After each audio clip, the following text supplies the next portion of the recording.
Hey y'all, it's Melissa here. I want to do a quick video on these top fill waters and show you something. So we've got one of our older top fill waters here. Here's pretty much a brand new one, only been in use for about 4 days. See how you can see the water level here?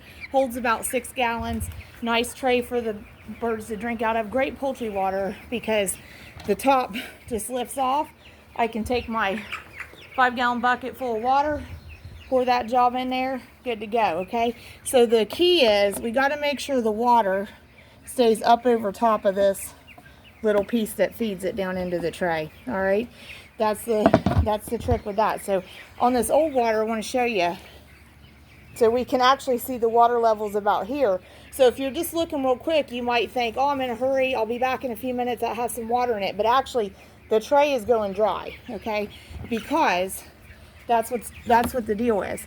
This water has just got down to here. So it's down around that little piece that'll feed it down into the tray. So actually, I'm gonna take this one over to a doorway, and when we wanna clean these trays out, we just hold this top with 2 hands like this, one on each side, and we pick it up and we slosh the water in that tray, and we turn the whole apparatus upside down and we let that water dump out, okay, of the tray. And so if we have to, we can take a brush or a cloth and swipe it out, clean it out, which I may have to on this one. And then we can also dump the water out of the inside of it, but we'll put fresh water in it. While we're doing this, another thing I'll show you, if you have one of these and all of a sudden like it stops working or something, one thing you might want to do is, this is a plastic piece, but it's threaded, so it's like a screw. So you could actually unscrew that and take this bucket piece off of your tray piece and see if maybe something like pine shavings, or if it had been sitting outside, a leaf, dried up leaf. See if something has worked its way down in there, because if something works itself in between the bucket and the tray, it can mess with the float apparatus that's in there and prevent it from stopping the fill function. Because we've experienced it, heard a couple other people say, you know, they've had experience with these top fill waters, really like them, but maybe seemed like it broke, like it was leaking out, overfilling, causing like a swamp in their hen house or in their poultry house. So we've had that happen too, and we took it apart, cleaned it up, and that fixed it, that stopped it. So gonna get these cleaned up, filling them right now. I had just cleaned that tray out, filled it with a 5-gallon bucket, and gonna make sure that these other ones are clean. We're actually in full, we're actually waiting on some more to get here that we're gonna add to our poultry house here. This is 431 Cornish rock cross meat chickens. They want it to be about 80 degrees Fahrenheit. It's currently in the 90s.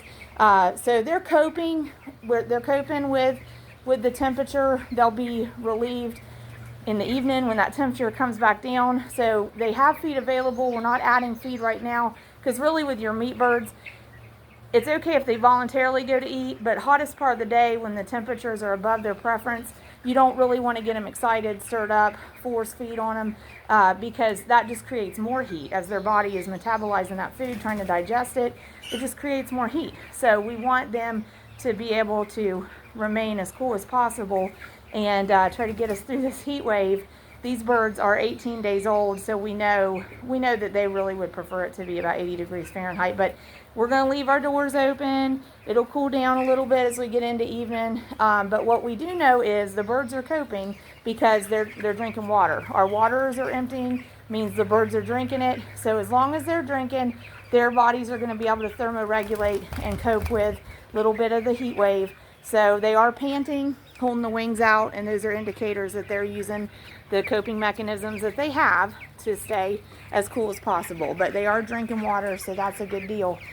They're going to be okay. But we're going to get things cleaned up, filled up, and try to keep them cooled down. So join us in our videos at Twin Oaks Farm Poultry on YouTube to see how we raise Cornish rock cross meat chickens and learn from our experience. If you want to raise Cornish rock cross meat chickens too, and you can ask questions there, but we love to share the system that we've developed for raising them here at our place. And we go from flock to freezer, start to finish, in about 6 weeks with them. So happy to share how we do that.